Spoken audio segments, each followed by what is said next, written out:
Mis muy estimados amigos y mis amados hermanos en la fe del Señor Jesús, sean bienvenidos a una entrega más de este podcast, Emmanuel, Dios con nosotros. Hoy vamos a ver la última parte del capítulo 6 que lleva por título Acusaciones a la Santa Ciudad. Esta séptima y última parte la he titulado La Roca Inconmovible. Dice la Escritura, las multitudes se admiraban de su enseñanza. Mateo 22:33. Con Jesús en el templo, los líderes religiosos vieron una perfecta oportunidad para rebatir su enseñanza y encontrar de qué acusarlo. Como el Cordero de Dios, Jesús debía ser examinado y aprobado para el sacrificio. Así que vino la confrontación. En esta batalla el Señor tenía una clara ventaja sobre los líderes religiosos. Esta ventaja se apreciaba más claramente en el pueblo, y estos líderes lo comprendieron muy bien. Pero Jesús debía ser repelido, y la mejor manera que encontraron sus enemigos fue la ridiculización de los argumentos que el mismo Señor exponía. Un método no muy loable, pero ciertamente eficaz cuando de ignorancia se trata. Este ataque se presentó desde diversos frentes. El primero vino por algunos gobernantes. Ellos desafiaron su autoridad. Lucas 21 al 8. Pero antes debían aclarar un pequeño detalle acerca del bautismo de Juan, pues fue precisamente Juan, el Bautista, quien presentó a Jesús como el Mesías. Curiosamente, ahí estaba la respuesta. Sin embargo, se hallaban tan cegados que no pudieron entenderlo y se retiraron avergonzados. La ocasión fue aprovechada por Jesús para pronunciar unas parábolas que los gobernantes religiosos entendieron que se trataba de un ataque hacia ellos. Como nos narra Mateo, capítulo 21, versículo 45. En segundo turno se presentaron unos estudiantes de los fariseos, los cuales con palabras lisonjeras le cuestionaron acerca del tributo al César. Lucas 20, 19 al 26. Este tributo era odioso al pueblo, tanto que los encargados del recaudo, los publicanos, eran vistos como traidores. Sin embargo, oponerse públicamente a los impuestos era calificado de traición al imperio. Así, la simple pero contundente respuesta del Señor les hizo retroceder avergonzados y en silencio. Llegó el turno de los saduceos. Ellos se presentaron con una fantasiosa historia acerca de la resurrección. Un cuestionamiento que muy seguramente los fariseos no habían podido responder. Pero el maestro no acudió al razonamiento humano, sino que enfocó su mirada hacia la Escritura y descubrió su error por desconocer la palabra de Dios. Mateo 22, 29.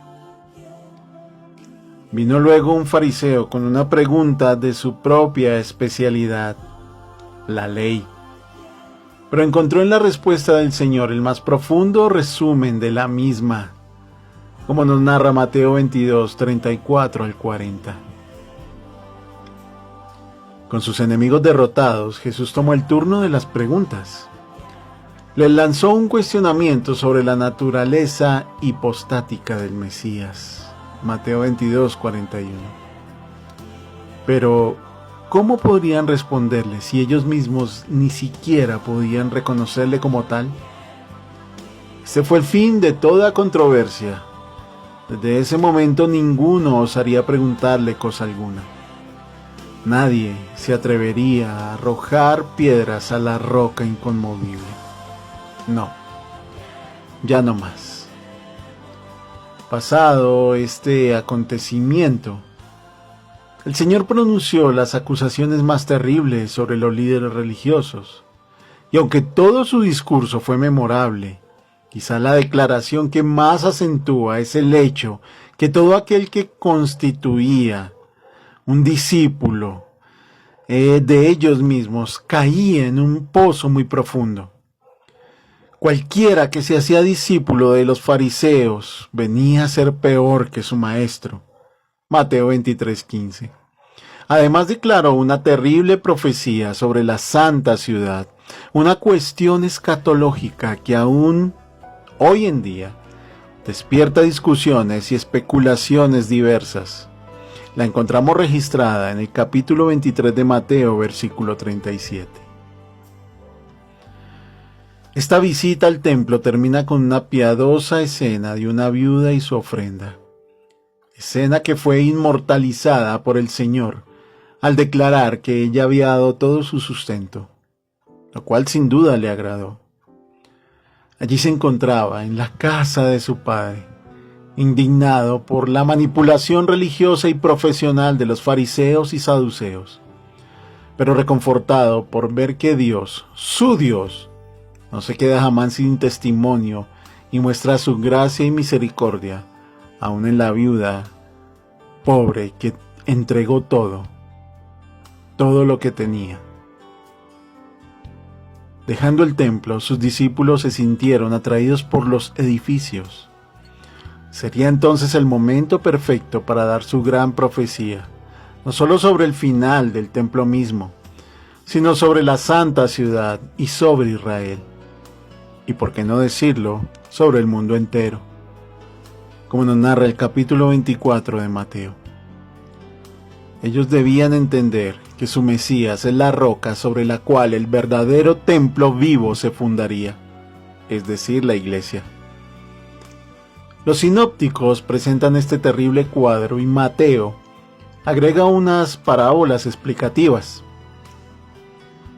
Toda esta desolación se presentaba como respuesta al trato que se le daba al Cristo mismo.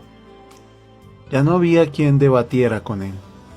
Su contundente victoria había silenciado para siempre a sus enemigos. Pero aunque sus reputaciones y argumentos habían sido dejados de lado, no por ello se habían convencido. En muy raras ocasiones los hombres son convencidos en contra de su voluntad por medio del debate de argumentos. Toda esta profecía tiene un lenguaje escatológico muy difícil de interpretar.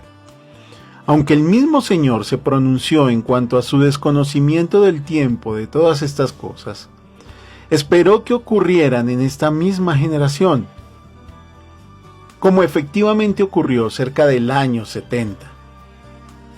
Allí, sobre el monte de los olivos, el maestro y profeta por excelencia pronunció la destrucción de la ciudad que amaba e intentaba salvar.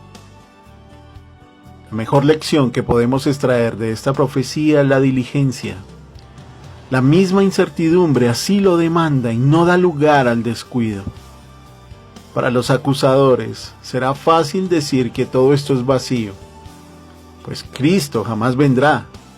Pero para el creyente lo mejor será esperar, confiar y estar listo.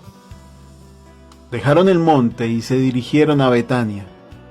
Ya se acercaba la fiesta de la Pascua, la última Pascua que celebraría, al menos en su cuerpo terrenal. El momento crucial de su existencia estaba por llegar.